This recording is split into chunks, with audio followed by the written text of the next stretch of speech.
Original છો ને? Original. હા. હા. એ બાપુ રાજના છે ને તાજા તાજા. તો રાજી ખુશી મારા રાજમાં લઈ આવો. હાલો ગુડાવ. અરે આવો પંડિતજી આવો. આજ પટિયાર પણ તમને નમણું કરે છે. આશીર્વાદ ભવ રાજવી. અરે પંડિતજી આમ આજ કઈ બાજુથી આવી રહ્યા છો અને અહીં પેંગલગઢ ની અંદર આવવાનું કારણ શું છે ભદેવું? હા પટિયાર આવું છું પોકળગઢ થી. પોકળગઢ માં રાજ કરે રાજા અજમલ તેમની દીકરી સગુણા બાના શ્રીફળ લઈ આવ્યો છું. તમારા પુત્ર પ્રતાપરાય સાથે આ શ્રીફળ નો સ્વીકાર કરવાના છે રાજવી. અરે નહીં પંડિતજી તમે ભાન તો નથી ભૂલી ગયા ને? કારણ કે પોકળગઢ ના રાજ કરતા રાજા અજમલ તેમની સાથે મારે 20 વર્ષના વેર અને 24 વર્ષના બોલા છે.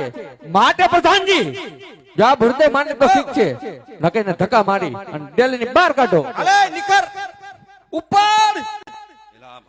હાલો ઉપર.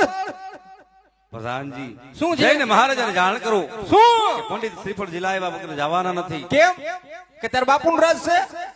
એવી વાત નથી પ્રધાનજી. તો કારણ કે હું રાજા અજમલ ને વચન આપી આવ્યો છું.